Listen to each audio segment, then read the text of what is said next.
Dunia pendidikan beberapa hari ini sedang hangat diperbincangkan. Mari kita bahas sedikit dalam konten kali ini.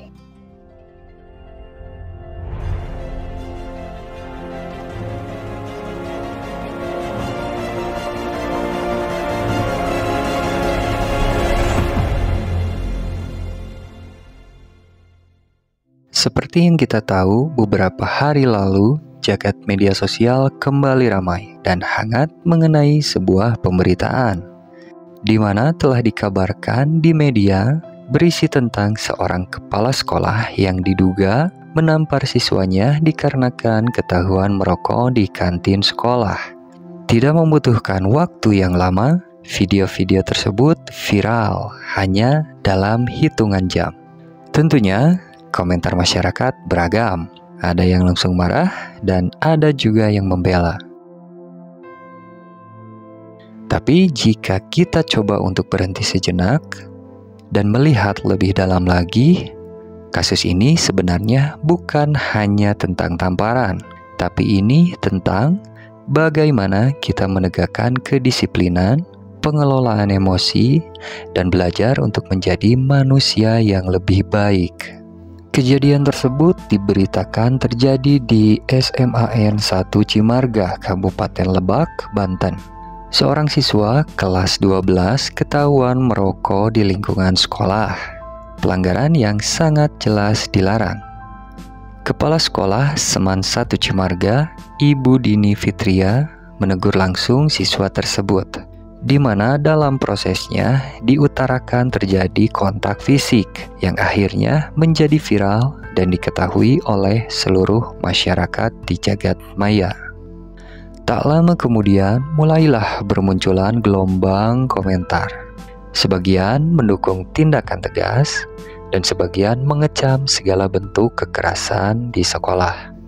Sekitar 600 lebih siswa bahkan diberitakan sempat mogok belajar sebagai bentuk protes dari tindakan kekerasan tersebut. Dengan drama yang begitu hangat, akhirnya pemerintah daerah pun turun tangan untuk melakukan mediasi terhadap hal tersebut. Reaksi publik di dunia maya sangatlah cepat dan tentunya sangat beragam. Ada komentar yang mendukung, tapi ada juga yang keras menolak akan tindakan tersebut. Inilah wajah media sosial hari ini.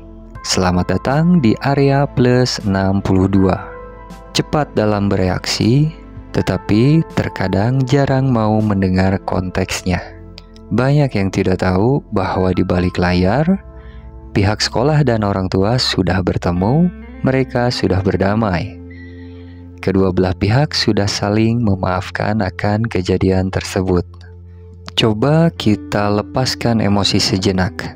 Kita pasti dapat melihat hal yang sangat penting dari kejadian ini. Pertama, sekolah tentunya memiliki tanggung jawab menjaga lingkungan bebas dari rokok. Itu sudah diatur dalam kebijakan kawasan tanpa rokok di setiap satuan pendidikan. Akan tetapi, bentuk atau cara peneguran siswa juga harus tetap menjunjung nilai-nilai kemanusiaan. Hukuman fisik sekecil apapun dan dalam bentuk apapun harusnya dapat dihindari di lingkungan pendidikan. Di sisi lain, siswa pun harusnya sudah memahami bahwa merokok bukanlah cuman urusan pribadi. Siswa tersebut jelas sudah melanggar aturan dan memberikan contoh yang buruk bagi yang lainnya. Jadi, di sini kita dapat melihat bahwa kedua belah pihak sama-sama salah langkah, tapi juga sama-sama bisa belajar dari kejadian ini. Bagaimana seorang pendidik dapat belajar untuk mengendalikan emosi, dan siswa dapat belajar bertanggung jawab akan dirinya sendiri dan lingkungannya. Ini bukanlah soal siapa benar dan siapa yang salah, tapi bagaimanakah kita memperbaiki sistem pembinaan di sekolah sekarang ini. Kasus ini juga kembali membuka mata kita semua tentang kekuatan dari media sosial. Dalam hitungan menit, video pemberitaan tersebut bisa viral dan menjadi bahan pembicaraan halayak ramai. Dan bahkan seringkali tanpa menyediakan ruang sedikit pun untuk mengklarifikasikannya. Media sosial seharusnya menjadi ruang untuk berbagi informasi, bukan ruang untuk mengadili. Karena yang sering terluka bukanlah hanya pelaku, tapi juga keluarga, komunitas, dan lingkungannya. Jika kita semua terus melanjutkan budaya trial by sosmed, maka dipastikan untuk setiap kesalahan kecil akan berubah menjadi drama nasional. Dari peristiwa tersebut, ada beberapa pelajaran penting yang bisa kita ambil bersama. Yang pertama, sekolah perlu memperkuat SOP untuk penanganan pelanggaran. Bagaimana teknis atau cara peneguran, pembinaan, dan pemberian sanksi dengan cara yang manusiawi. Kedua, guru, kepala sekolah, dan sivitas akademik di lingkungan pendidikan butuh pelatihan tentang manajemen stres dan komunikasi non-kekerasan. Yang ketiga, siswa membutuhkan ruang untuk belajar tanggung jawab tanpa takut dihakimi. Keempat, masyarakat, termasuk kita, perlu mendukung,